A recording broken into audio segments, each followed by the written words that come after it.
Hepatitis సికి ఎందుకు ఇప్పటివరకు వ్యాక్సినేషన్ అందుబాటులో లేదు?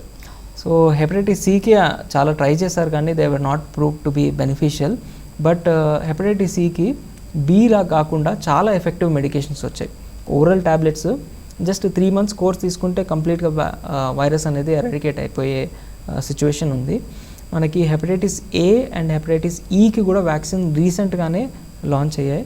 అండ్ మేము చాలా వరకు క్రానిక్ లివర్ డిసీజెస్ అంటే ఆల్కహాల్ వల్ల కానీ, ఫ్యాట్ లివర్ కానీ, ఆటోఇమ్యూన్ హెపటైటిస్ కానీ, లివర్ ఆల్రెడీ కొద్ది వరకు డ్యామేజ్ అయిన వాళ్ళకి అడిషనల్ ఇన్సల్ట్ రాకుండా hepatitis A, hepatitis E and hepatitis B vaccine ఇస్తున్నాము. సికి మాత్రం unfortunately we are still waiting for vaccine. Okay doctor గారు, ఇంకోటి హెపటైటిస్ అనేది వంశపారపర్యం అని అన్నారు కదా డాక్టర్ గారు. సో వాళ్ళు ముందుగా ఎలాంటి జాగ్రత్తలు తీసుకోవాలంటారు? సో వంశపారపర్యం అని అనడం కన్నా కూడా మోర్ ఇంపార్టెంట్ ఏంటంటే మదర్ నుంచి చిల్డ్రన్కి వస్తుంది. ఓకే. సో అందుకనే ఫ్యామిలీ స్క్రీనింగ్ అనేది చాలా ఇంపార్టెంట్.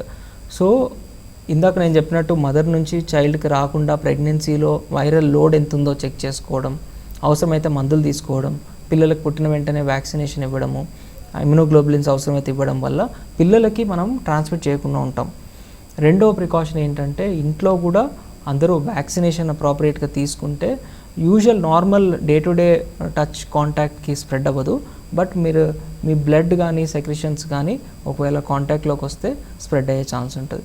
ఇండియాలో కామన్గా చిన్నపిల్లలు 0 to 5 ఏజ్ గ్రూప్లో ఉన్న పిల్లలు ఆడుకుంటున్నప్పుడు వాళ్ళు సెక్రిషన్స్ కాంటాక్ట్లోకి రావడం కూడా హారిజాంటల్ ట్రాన్స్మిషన్ అంటాం, one of the reasons. So ఆ హైజీన్, వ్యాక్సినేషన్ అండ్ ప్రొఫిలాక్సిస్తోని we can prevent the spread.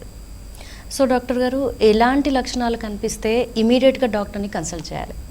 Yeah, so me liver ఒకవేళ హెల్తీగా లేదు, డ్యామేజ్ అవుతుంది అని లక్షణాలు ఎప్పుడు వస్తాయంటే సిరోసిస్ ఆ స్టేజ్లో వచ్చే ఫీచర్స్ పచ్చకామర్లు, కడుపులో నీళ్లు రావడం అంటే కడుపు ఉబ్బిపోవడము, పాదాల్లో వాపులు రావడము, రక్తపు వాంతులే కాకుండా నల్లని మోషన్ నల్లగా వస్తున్నా కూడా లోపల రక్తస్రావం ఉన్నట్టు మాకు ఒక డౌట్ వస్తుంది. మూత్రం తక్కువ రావడం కానీ, కిడ్నీ మీద ఎఫెక్ట్ చూపించడం, ఇలాంటివన్నీ లక్షణాలు లివర్ సిరోసిస్ని సంకేతిస్తాయి. ముందుగానే మనం వైరస్ ఏమైనా ఉందా అనే డౌట్ ఉన్నప్పుడు అతిగా అలసిపోవడము, వెంటనే ఎక్కువ పని చేయలేకపోవడము, మూత్రం పచ్చగా రావడం కానీ, అలసట, వీక్నెస్ ఇలాంటి సిమ్టమ్స్ ఉన్నప్పుడు హెపటైటిస్ బి, సి టెస్ట్ చేయించుకోవడం చాలా బెటర్ అండి. డాక్టర్ గారు, టెస్ట్లు అన్నారు కదా, ఎలాంటి టెస్ట్లు చేయించుకోవాలి? అలాగే స్కాన్లో మనకు తెలిసిపోతుందా? యా, మనకి మామూలుగా బ్లడ్ టెస్ట్ ఉంటుందండి. హెపటైటిస్ బికేమో హెచ్పిఎస్ఏజీ అనే బ్లడ్ టెస్ట్, హెపటైటిస్ సికేమో యాంటీ హెచ్సివి అనే బ్లడ్ టెస్ట్ ముందుగా చేస్తాం. ఆ రెండింటిలో ఏదైనా పాజిటివ్ ఉంటే మీకు ఇన్ఫెక్షన్ ఉన్నట్టు మనకి నిర్ధారణ అవుతుంది. అది పాజిటివ్ ఉన్న వాళ్ళకి ఫర్దర్ టెస్ట్ చేస్తాం. లివర్ ఫంక్షన్ టెస్ట్ ఎలా ఉంది, వైరల్ లోడ్ ఏ మోతాదులో ఉంది, అల్ట్రాసౌండ్లో లివర్ ఏమైనా డ్యామేజ్ అయిందా లేదా, కొన్నిసార్లు ఫైబ్రో స్కాన్ అని ఒక అడ్వాన్స్ స్కాన్ కూడా చేస్తాము.